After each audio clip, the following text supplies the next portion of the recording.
What's up, world? I hope everyone has had a blessed week. But we're here once again, going in, Talking the Truth Thursday. That's right, say it with me. Talking the Truth Thursday. Let's get it, let's get it. Okay, so for the past few weeks, we've been talking about game changers. We've been talking about game changers. And a game changer is someone that makes things happen. Game changers get things done with the help of God. Let me reiterate that. With the help of God. But game changers don't live with the if I could mentality. Game changers don't wait for other people to step up to the plate either. Game changers get it done. They make it happen. Game changers are like Nike. They just do it. And the first week we talked about a game changer named Josiah and how he changed the game. How he took a people that was far from God and turned their hearts back to God. Episode 2, we talked about a game changer named David and how he changed the game. How this little old scrawny boy had everything he needed to defeat this giant. Last week, we talked about fathers and how a father's presence could change the game. How a father's presence could change the trajectory in their children's lives. Well, what we're going to do this week is we're going to dive right back into David. That's right. We're diving right back into David because there's so much more we can learn by looking into David's life. But today's focus point is preparation. The focus point for today is preparation. And when we talked about this during our gym night, we talked about how God will prepare you beforehand to do what he's created you to do. God will prepare you beforehand to do what he's created you to do. So let's dive in.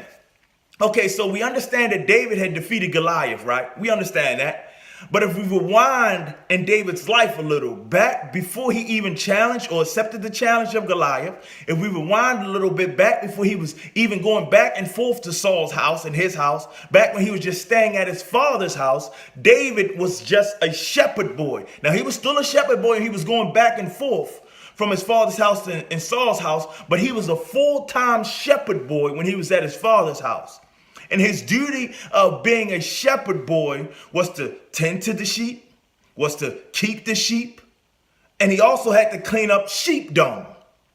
He also had to clean up sheep dung. And another word for dung is poop. David had to tend to the sheep, he had to keep the sheep, and he had to clean the sheep. His duty as a shepherd boy was to tend, keep, and clean.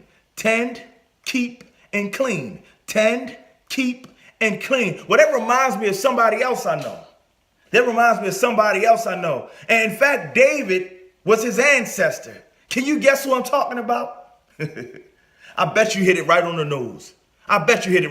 Because David is also oftentimes referred to as being an ancestor of Jesus. The Bible refers to Jesus as the son of David.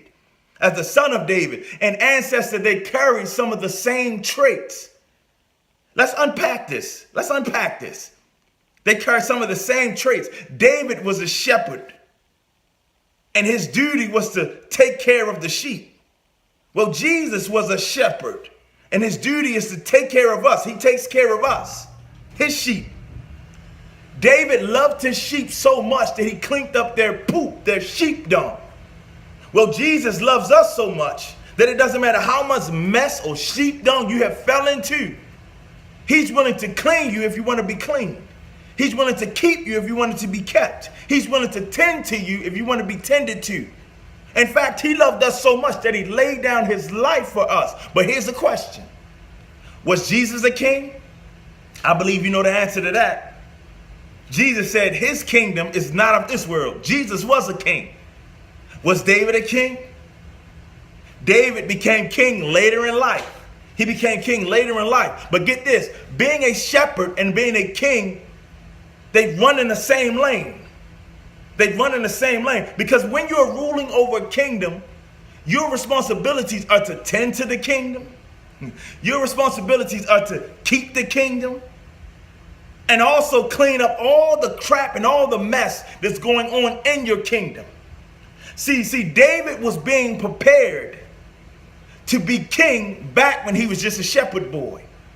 He was being prepared to lead people back when he was taking care of sheep. Remember, game changers make things happen and get things done with the help of God. But get this, pay attention to this. Sometimes God's help is just preparation. Sometimes God's help is just preparation. Here, if I took this ball right here, right? If I took this ball right here, and I didn't give you no warning, I didn't prepare you, I just boom, just throw it right at you. You wouldn't have been prepared to receive it, would you?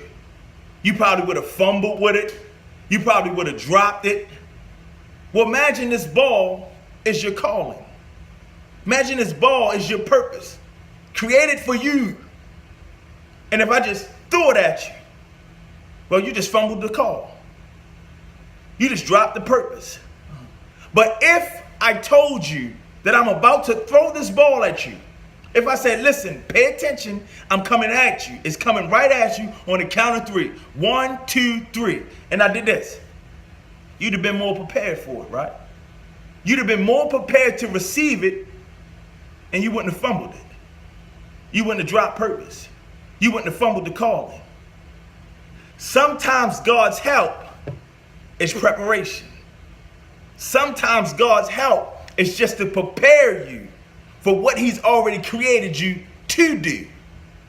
David was being prepared to be king back when he was taking care of sheep. In fact, David was also being prepared to defeat Goliath back when he was taking care of sheep. He was being prepared. Because when we're talking about sheep, when we're talking about tending and keeping sheep, protection has to fall in one of those categories, right? And just think about some animals David may have had to protect these sheep from. Maybe some lions, tigers, and bears. Lion, tigers, and bears. But understand, right before David, if you go to the story of David and Goliath, right before David was about to take on Goliath, what he said was, just like God or the Lord had delivered the hand of the paw of the bear, the paw of the lion, he will deliver the hand of the giant. David was being prepared to defeat and take on Goliath back when he took on the lion. He was being prepared to take on and defeat Goliath back when he defeated the bear. David was being prepared to protect his people from Goliath back when he was protecting the sheep.